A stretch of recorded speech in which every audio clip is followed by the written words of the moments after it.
Hello, hello. If you are looking for unique strategies to live a more creative and fulfilling life, you are in the right place. Welcome to another episode of Do What You Love, Unlock Your Creative Life through conversations with cool people. I'm so excited that you're here. We have a really incredible show planned for you. I have a really wonderful guest that we are so excited to dig into a conversation around business and creativity and all the things.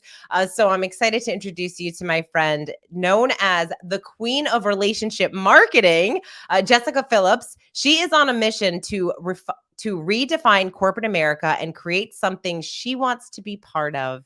Jessika founded Now Marketing Group in 2010 with only a laptop and a vision to give people with heart an upper hand. I love that, right? Like how many of us we've started something just a laptop or our phone and we get started on some huge dream that we've had in our minds.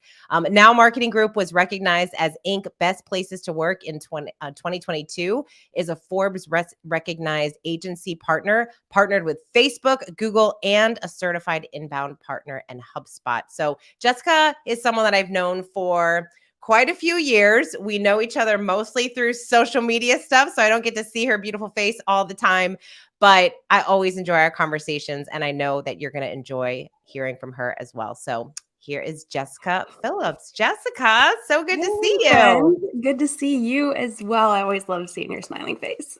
I know, it's so funny how I feel like although we have been in person a couple times, we've been to some conferences and stuff together, but then we get to just get to know each other more and more on Facebook and Instagram and all the places. I love it. I love it because you're always sharing your journey and inspiring. And I think we were talking about it before we even get started, like attracts like, right? So we just are drawn to each other at just the right times. I love it. Oh yeah, absolutely. Absolutely. So Jessika, for those that do not know you, in 30 seconds or less, how would you describe who you are and what you do? Okay. Well, I think my personal mission kind of sums it up. My goal is to inspire others to love more, give more, and be more through their personal and their business life, because I think it's all just life, really, at the end of the day. But I'm a mama to 3 teenage, beautiful girls that always keep me on my toes. And I'm a mama to a relationship marketing agency in Lima, Ohio called Now Marketing Group. And the mama to a social media relationship marketing conference called Social Media Week Lima, and the founder of the Relationship Marketing System, which helps people learn how to do relationship marketing and grow repeat referral business organically and have fun while doing so. That's so awesome. Well, first of all, yes, Jessika said Lima. For those that don't know, because Lima is so I got to speak at at Jessika's conference. I was like, "Where is Lima?" And am I saying it right? So I think that's usually the most common question. Is it Lima? It sounds fancier that way, but it's Lima, Ohio. For those of you that got into the show Glee, it's like the home of Glee and also like Procter and Gamble and some other. It's a very entrepreneurial city, but we're trying to put it on the map also for Social Media Week Lima and bringing awesome people like you in to speak and to mentor to the area community as well. well, congratulations, first of all, on your being in business for so long. Obviously, it is, lots of businesses do not make it. And you've not only been in business for so long, but to be named a best place to work, that must feel very rewarding, especially because you do have such a heart for other people. You have such a heart to serve. And you're also one of the most collaborative people that I've ever met. And I say that honestly. I mean, look at what you do, right? You're all about relationship marketing, but you really do walk the walk. Like I've seen it in and when you're gathering people together and the people that you're with, you really can tell that you care about them and that you want other people to shine, which is essentially what you're teaching business owners how to do so that they're attracting the right people, they're attracting the right clients. So talk a little bit about why is that so important to you? Have you always been like this? Like how did that all start for you to have this, like such a heart for other people? Yeah, I think, well, it all started because I had to move around a lot when I was younger, honestly. So when you're the new person at school, you feel like you have to, make friends. Nobody wants to sit in the lunch table by themselves, right? But also, I felt like no matter where I moved, no matter what school I went to, people are the same wherever you go. I mean, most people think grass is greener on the other side, or if I only get to this place, I'll feel this way, or if I get to this destination, I'll feel this way. If I get this goal, I'm going to feel this way. But at the end of the day, all of us just want to feel good and feel like we have a sense of belonging, right? And we want to feel cared for and seen and understood and have that. So I feel like if you can make the person that you're talking with or that you're wanting to work with just feel seen, understood, and genuinely want that the best for others, they're going to want the best back for you and embrace you no matter how many quirks that you have, whatever that you have. I think that's just human nature. And whatever we omit out, we're going to get back. So I truly believe that in business that you truly can outcare the competition and you can grow organically and sustainably by just creating a great environment for people to want to work at.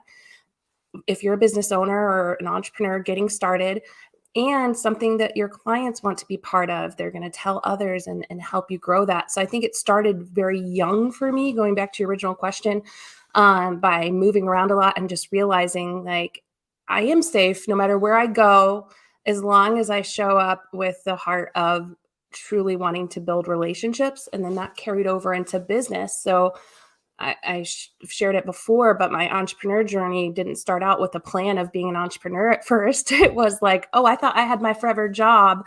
And I worked in telecommunications, and worked my way up from customer service to sales rep to store manager to then distribution partner, and loved the whole journey. I love technology. I've always kind of embraced that nerdy side of me and loved working with people. And when I got distribution partner position, I thought I had it made because I got to work with these business owners that were small mom and pop shops and that were just eager to grow their business. They were so creative and energized.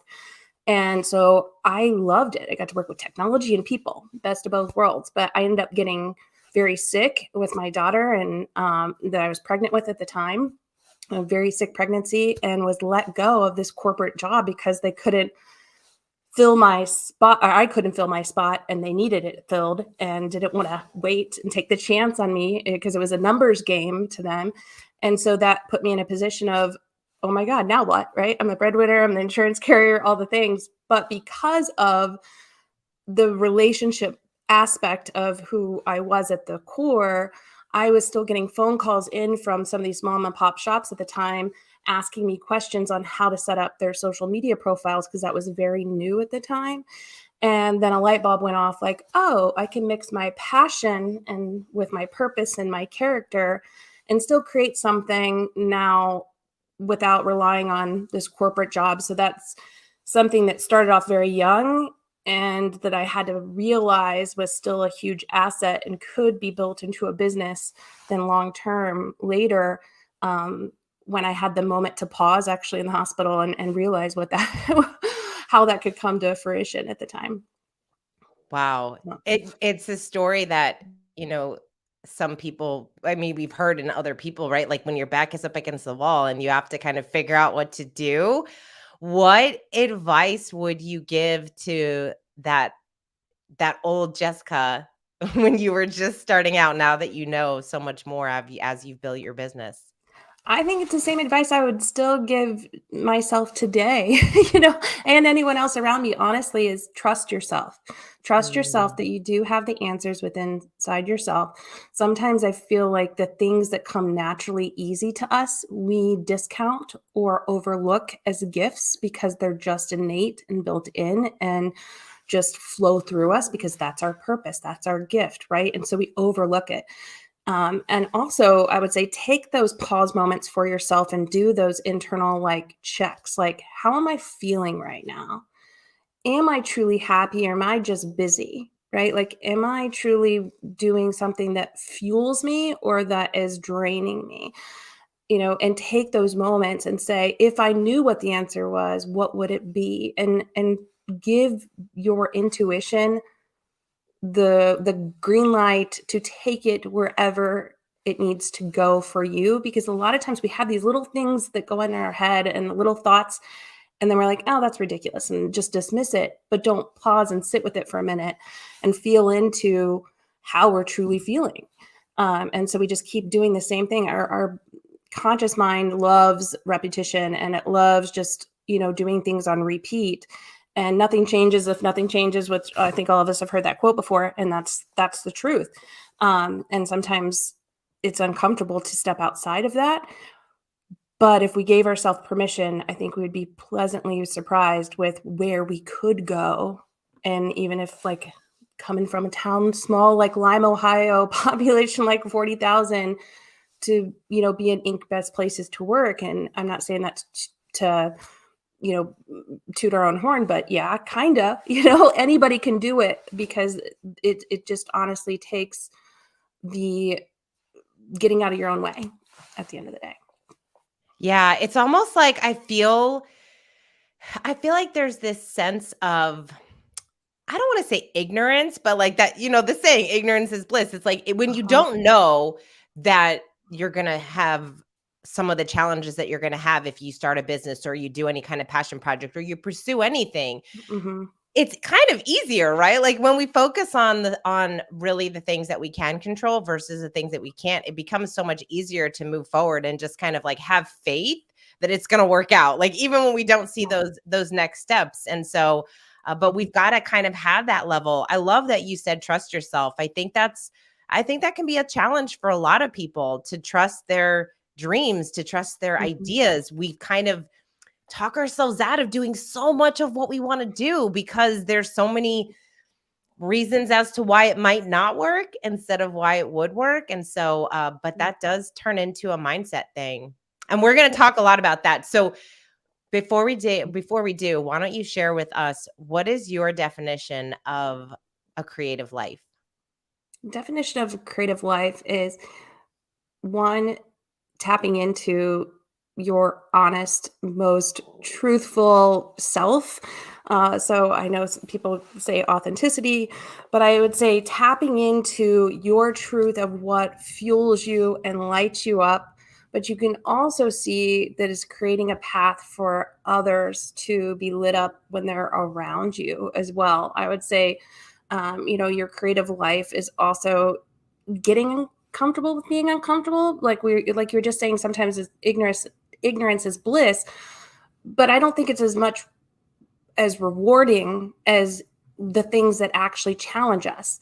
Actually, my boyfriend, he's a teacher, a computer science teacher, and he said that he figured out like these cheat codes for this game, and the students stopped having fun with this game. They're like, it's not fun anymore because you knew how to win very easily, and it took the challenge out of it. And I think the creative life and living that creative life where it is energizing and fulfilling and rewarding is because there is that little bit of growth struggle in there too. So I don't think that everything has to be fully streamlined and that we see the full path, but I think it's creative life is trusting ourselves, trusting our, listening to ourselves at the end of the day, and taking those steps and those risks along the way that allow you to then get to that destination that you couldn't even have imagined when you first took your, original step, that you just live audaciously to reach the next best version of yourself and inspire others along the way as you're doing it. Isn't that so funny how I feel like so many people, if given if given the chance and we're like, oh, you can do it the easy way or the more challenging way, we're going to always say the easy way. But then it's like there's this level of, I know Tony Robbins talks about it, right? We crave certainty, but we also crave uncertainty. Because could you imagine if we knew every single thing that was going to happen, like how boring life would be? Yeah. And so that's that idea of we have to be okay being in the messy middle. Like the messy middle, when we're in there, it is not fun. We hate it. We want to get out. We can't wait. Yeah. But then when we're out of the messy middle, how much do we love talking about when we were in the messy middle? Because we actually were able to get through it. And that's the challenging part. but it is the part where we grow. I mean, that's just where it Mhm. all happens.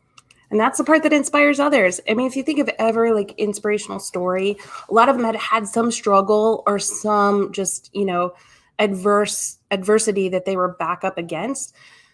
That then it's like awe inspiring, right? When you read, you step back and you read their journey, and it's like, yeah, they did it.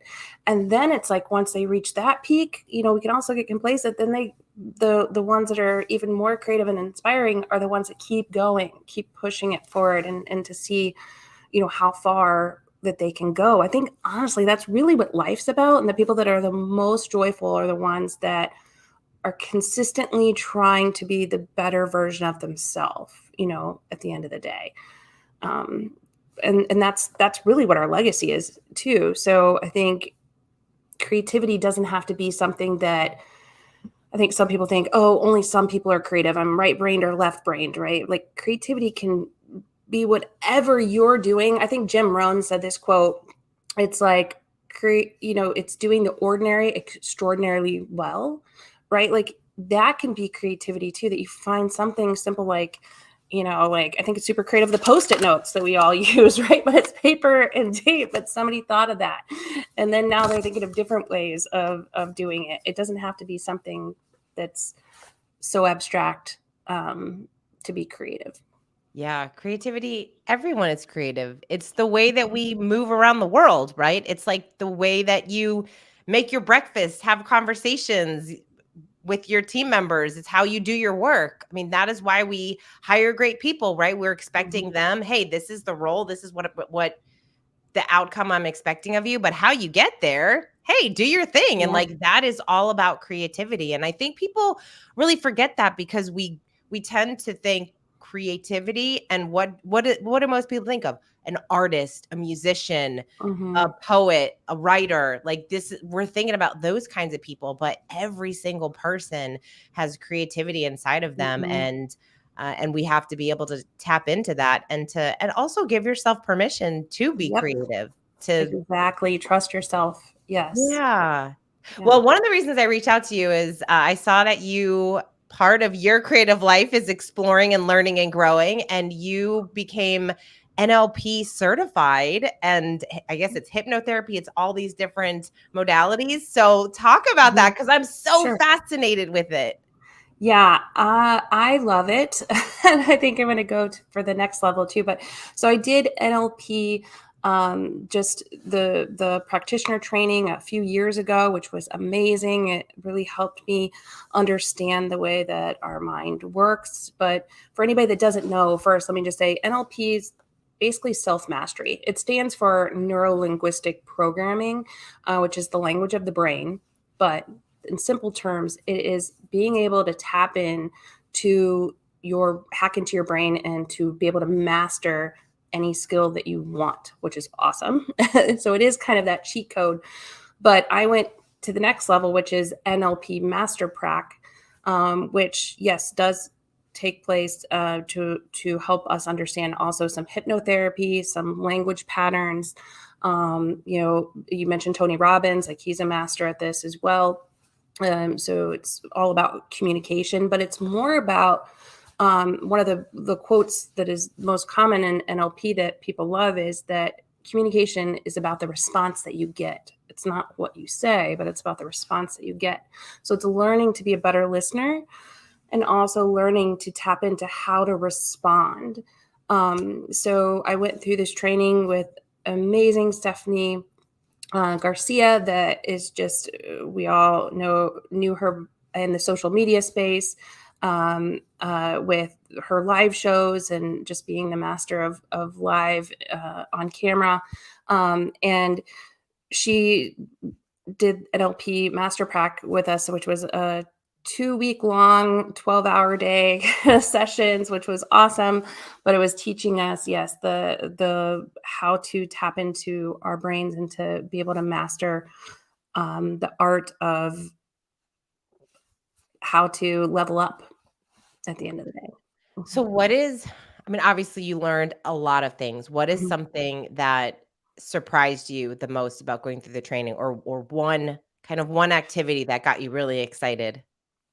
Yeah, I would say, of course, timeline therapy is one of the things that I really, really enjoyed and still enjoy. I also enjoy just being able to learn how to break my own bad habits. I think I talked to you at the very beginning or before we jumped on about just my own health journey and listening to myself. I think I had gotten to a routine for a while of just doing the same thing again and again and avoiding things, right? And avoiding the hard, especially during like 2020. And I think that black hole that was in between that time of 2020 and now, like that we didn't know if it was a month ago or 2 months ago. But one of the things I really enjoyed was going back in and asking myself, for what purpose do I want to do XYZ goal? For what purpose am I doing what I'm doing now? And then going through and asking myself the why I'm doing certain behaviors, and also the how I can move forward and break free of some of the bad habits that I was doing. So I did some timeline therapy to clear up some of that, the emotions, the guilt or anger, hurt, shame, those kinds of things, clean that up. And also it helped me not only tap back into my best self, but also tap back into learning to listen to my body and to appreciate my body for the vessel that it is. It wasn't something I was like intentionally trying to get out of this course. Like I was thinking of it, it's all for business, right? But this was more so now we are our business at the end of the day. Our health is our business. So during the course of the time, I was able to tap in and just do basic things that I knew I should be doing, but wasn't doing, was avoiding, like sleep. I thought, oh, if I can, just get 5 hours of sleep, then I'd be able to rock out more work. No, my body needs 7, 8 hours sleep. If I could just run and, not deal with some of the stress and pause and go back to meditation and reading and all those things, I could maybe get more done. No, I needed to go back and listen to myself, ask myself for what purpose, the why questions. And just by doing that, I was able to lose, 25 pounds in a short amount of time by just living healthier life and listening to my body. And people are like, what'd you do? How'd you lose it? Just doing what my body said it needed. That's it. Nothing else. And But that that's that's one of the things I got out of it that was most important to me, I'd say. that's what we were talking about before we jumped on the show is it so many of us were looking for the magic bullet.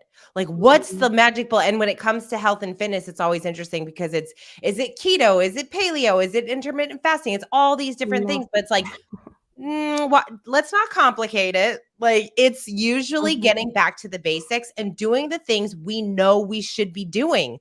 Like, that's why I love how that you said trust yourself. It's like if we really sat down and decided, hey, this is where I want to be, this is where I want to go, Mhm. we know some of the next steps to take. We might not know the entire plan, but we know the next step.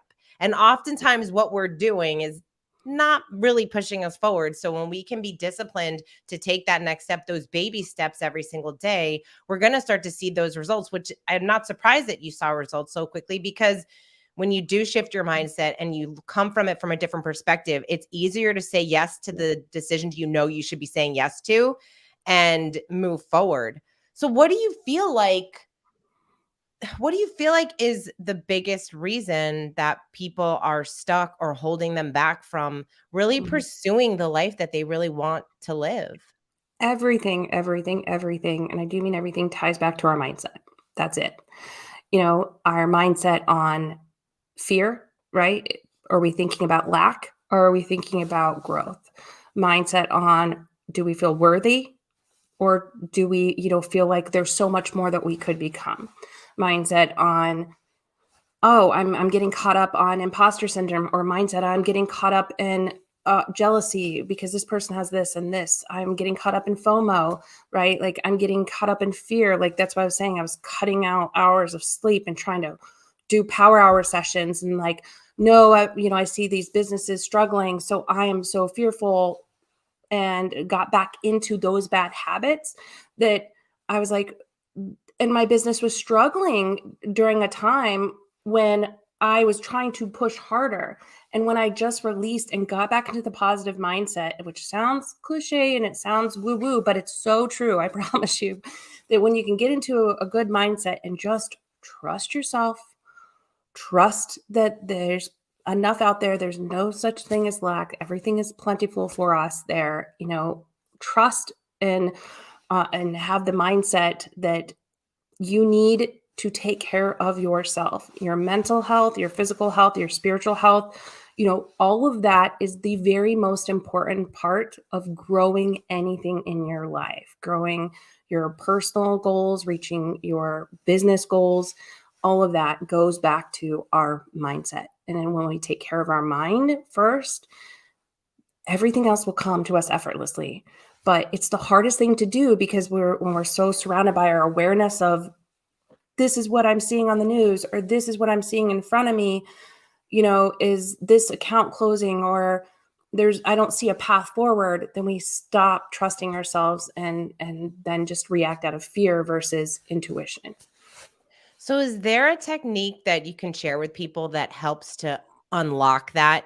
And I use that word unlock because I'm envisioning, I see a lot of people who we understand mindset is important. We understand we should maybe be thinking a little bit differently, but it's kind of years and years and years built up of the way that we've been working and the way that we've been doing things. And hey, for a lot of people, they've been pretty successful. Like the way that they're doing stuff, it's not a dire situation that they have to get out of. They just aren't, maybe it's just that they've lost some passion, they've lost some joy. And so they're not kind of feeling like there's this need, right? But like, of course, everyone would want to live their best, most creative life. And so how can they kind of unlock that mindset to help them with that feeling of, hey, I'm relaxed, I can trust myself, and I'm gonna have that type of mindset to help me move forward? Yeah, because it sometimes doesn't even just come in your business life. Mine started in my personal life with my girls turning into teenagers, and I'm like, why don't they want to hang out with me anymore? And it was that then affected one area of life can affect the others. So of course, the best thing is, work with a coach, and I'm not just saying that because I am one, but there is some programs out there that you can do things you can do on your own right away. One of my favorites is called the Savers program, but it talks about taking some quiet time in the morning, and truly tapping in. So in the morning and in the evening, that's the time when our unconscious mind is the most ready to take in, and also release what we need to hear and listen to. You'll notice like people say they get their best ideas in the shower and when they're driving and things like that. It's because you're not so worried about all the mind chatter that's going on in your brain, right? So take that time for yourself in the morning and the evening. I'd say focus on health, listen to meditations, read, whatever you're putting into yourself, whether that's your own self chatter, what you're reading, what you're watching, all of that is going to affect your outcome. I like to say like garbage in, garbage out, good in, good out. So look at what you're consuming, both mentally, chatter, what you're consuming in, also spiritually, what you're believing, also what you're eating, and also your physical activity too, and just what you're surrounding yourself with, your whole being with, is definitely going to impact you. So if you're looking for an outline of steps that you can take, the Savers program is great, and it talks and outlines all those things that we can be doing for ourselves. But the very, very, very most important thing I would say is just take a pause moment if you do nothing else first, and truly take some quiet time by yourself. It's hard to do. And you can find guided meditation, you can find, prayer, whatever, or sitting by yourself for just a minute and taking that calm time for yourself to truly tap into, if I knew what I should be doing right now, what should I be doing? If I knew what the problem was, what would it be? Your answer will come to you. Yeah. I used to, after my workouts in the morning, I wake up early and do a workout. And after my workouts in the morning, I used to go for a walk and have to be listening to an audiobook, a podcast, or something. But now I actually go on a walk and it's silent. I was like, I can't with all the noise. It's like, it's almost too much. And so I really felt I was getting a lot more benefit out of that time that I was spending. I was outside, I was in nature, I'm walking, and and it's also before the sun comes up. So it's like very calm and serene. And I was getting solutions to problems that I could not figure out when I was like banging my head against the wall trying to do it. But that's so Because your conscious mind is the goal setter and your unconscious mind is the goal getter. It's going to tell you like mm, how to solve those problems, how to get it. It has to. That's what it's built for. And you also, one other tip, find the people you can feel comfortable sitting quiet with too. Like now I can sit quiet with my kids and still be, oh, this is so peaceful, with my partner. Oh, this is so relaxing. And I've never felt closer to you, in dead silence, and yourself. If you find that you can't sit quiet with yourself right now, there's something going on that you have to get out, right? That you have to fight through, and to get to that getting comfortable in the silence with yourself, to listen to what's coming out and hear what it's trying to say. But I was the same way. That's when I truly knew there's a problem. I would started working at home and I'm like, I had to have the TV on or something else playing because it would be so uncomfortable. And I'm like, why is that? You yeah. know? But yeah, your mind will answer it for you. Well, what are your thoughts around social media? Not from a business perspective. Obviously, social media is Mhm. great, wonderful. We can build relationships, generate leads, all the things that we need in Yep. business. But when it comes to becoming the best version of ourselves, and so many people just kind of addicted to it and being on it way too much, what are Nope. your thoughts Too on that? much. Too much. Too much. I turn my phone on different modes throughout the day. I turn on personal mode at certain parts as soon as the day goes off. So I have my kids and emergency kind of contact people that I want to get through to me. I am less active on social, but get more engagement now on some of the other channels, both for our clients and for myself, because I've started training my feed, right? Before I would sit and flip through like all this stuff for hours and then wonder why I felt like crap the next day, right? Like I found that I could get so much more done in a shorter amount of time by training my feed and training myself to listen to how I'm feeling. And that honestly has helped so many areas of my life just by those things. What am I feeding myself and what am I pouring out of myself into different areas? Yeah, it's this goes back to the best practices, right? We know we probably shouldn't Mhm. be scrolling on social media so much, but man, they are so good at getting people addicted to those Their platforms. job, yeah. That's their It's job. their You job. can still be active and build relationships. I highly encourage that. Like us, and there's people I will reach out to a person a day, at least one, and be like, "Hey, I'm thinking about you." But that thought came from the quiet time of who I could Right. should reach out to. And I can't even tell you how many times when they're like, "I needed that today. Thank you." But I would not have thought of that person. I shouldn't say I wouldn't think of them, but it wouldn't have come as naturally and as intentionally as if I was just flipping through something and a like, that's not going to Yeah. make as much of an impact as a voice memo or something, reaching out to someone and being like, you were on my mind today. You remember this? Or I just wanted to share this with you. And just try that. And Yeah. you'll sit quiet and say, who should I reach out to today? And I promise you, the most not random, but person you haven't talked to in years would come into your mind. It has for me. Um, and and those are the relationships I know that I need to have in my life right now. So Yeah. Oh my gosh, absolutely. It reminds me of Ryan Holiday's book, Stillness is the Key. It's like we've got to be ooh, I need to still. know. Oh, it's Mhm. such a great book. And you're right. I think so often we are just uncomfortable sitting in silence because we're not used to it. I mean, Yeah. especially people that grew up with social media and all the screens, it's like they don't even know what it's like to Mhm. be bored. They don't know what it's like to not have constant interaction or Yeah. constant feeds in their face. And so it's important, but Mhm. it's a great book. Ryan's obviously a phenomenal author. Mhm. Okay, Jessica, I feel like I could talk to you all day, but Same.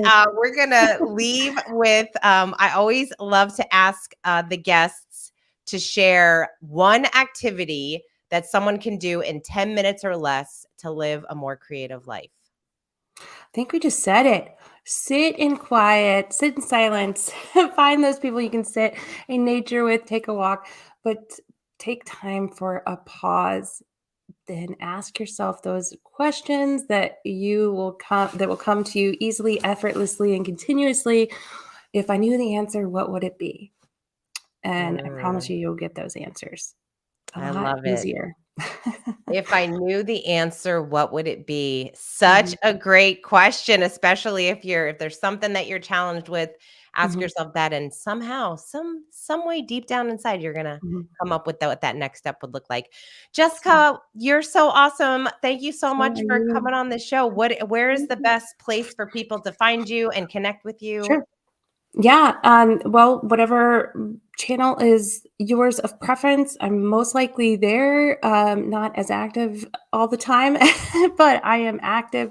But you can go to Jessica, Jessika, Phillips, Phillips.com and pick the social network that you are active on. I'm most active typically on my personal Facebook, LinkedIn, and Instagram. But All right, awesome. Well, thank you so much okay. for coming on. It was so good to see you. You as well. And of course, we hope that you got something out of this episode. One takeaway, obviously, I always like to share that when people are listening to anything, whether it's a podcast, a video, article, anything, it's like, yes, we can learn all these things, Mhm. we can hear people talk about it, but what is the one thing that you're going to take away? What is one action step that you're going to take in order to live a more creative life? So, Jessica, thank you for being here. And thank you all for listening and being part of this conversation. And we look forward to seeing you soon. Okay. See ya.